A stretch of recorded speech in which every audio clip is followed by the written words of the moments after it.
So, I'm 67 years old, and for the last 5 years, ever since my wife passed away, I've had my daughter and her husband living in my house, for free. I really thought I was doing the right thing, just helping out family. But last week, that all changed.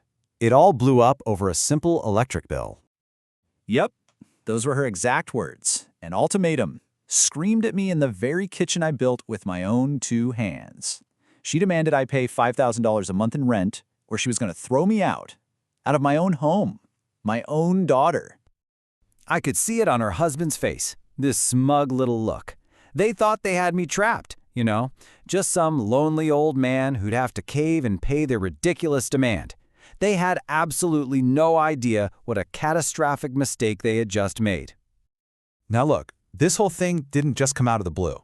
It was really the grand finale to 5 straight years of freeloading. They moved in right after they got evicted from their apartment in Dallas, saying they were there to support me after my wife died. Let me tell you, the reality was something else entirely. Let's just be crystal clear about the setup here.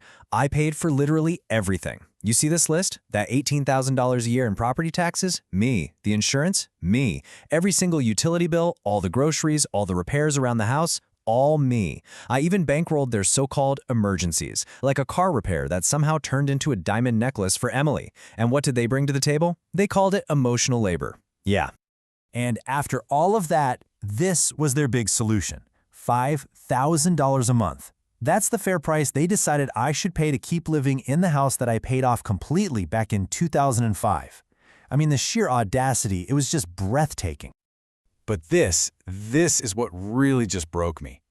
I tried to remind her that the house was in my name, and she just laughed. She said that was just old person thinking, a piece of paper. She told me the house belongs to them now, and I was just here, in the way.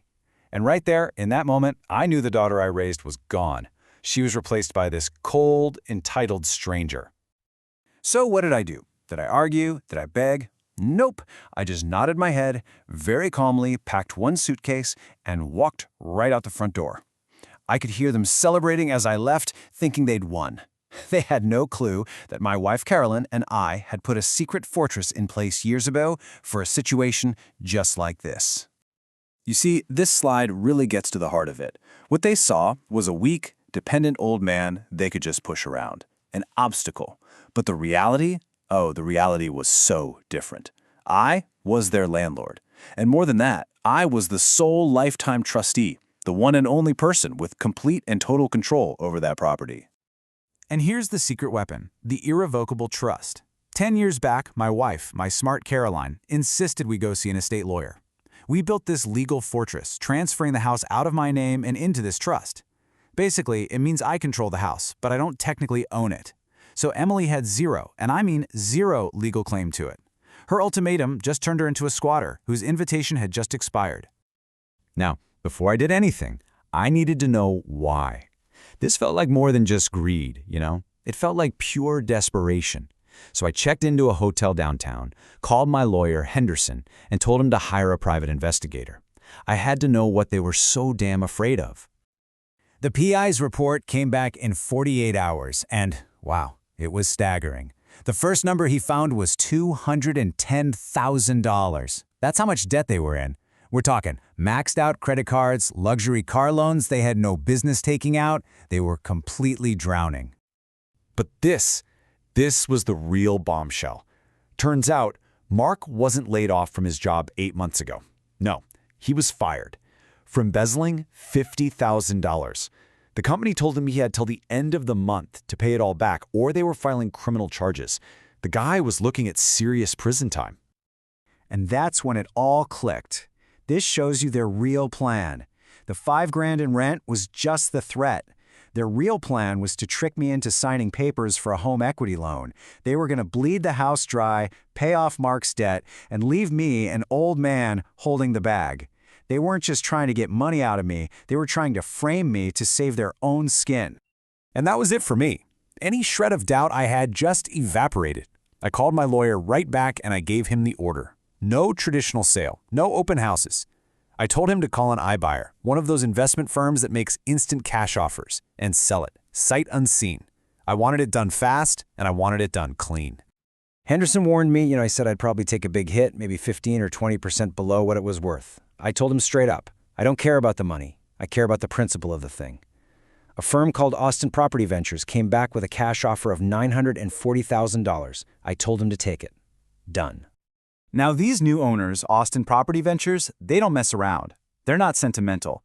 They served a legal notice to vacate on Saturday morning, and because my daughter and her husband were never formal tenants, Texas law gave them exactly 3 days, 72 hours. And at 9:01 a.m. on Tuesday, a constable would be there to physically remove them and everything they owned. So there I was, Saturday morning, sitting in my hotel room, just sipping my coffee, and right on schedule, 9:05 p.m., my phone starts ringing. It's Emily.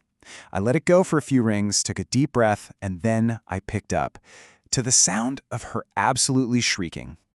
Notice that? Not, "Dad, what happened?" Not, "How can we fix this?" No, "What did you do?" Immediately, it's my fault. That's my daughter for you. Always the victim. She was hysterical about some big orange "Notice to Vacate" sticker on the front door. I dropped the whole confused old man act. I told her I knew everything. The debt, Mark's embezzlement, all of it. And then I explained the trust. That I wasn't the owner, I was the trustee. And as the trustee, her ultimatum to pay or get out left me with a pretty clear choice. So I chose to get out. And since the house wasn't needed anymore, I liquidated the asset. Well, once the truth finally sank in, that she couldn't manipulate me anymore, that the money was gone, the panic just turned into pure rage. And this was her response, screaming at me that I was a monster for doing exactly what she demanded I do. And this was my final answer to her. I said it in a calm, cold voice. I told her she was the one who redefined our relationship. She put a price tag on my head in my own home. I said, "You burned the idea of family to the ground the second you gave me that ultimatum." Oh, the calls kept coming. Of course they did. They confessed to everything, begging me to use the $940,000 to pay off their debts, to keep Mark out of prison. Can you believe it? They still thought they were entitled to the very money they had just tried to steal from me. I just told them no. I wasn't going to save them from themselves. I hung up the phone, I blocked both of their numbers, and then I turned my phone off. A few minutes later, I picked up the hotel phone and called my son Leo. You know, the son who calls me every week, who has never once asked for a dime. I asked him how he and the kids would feel about a trip to Europe. My treat.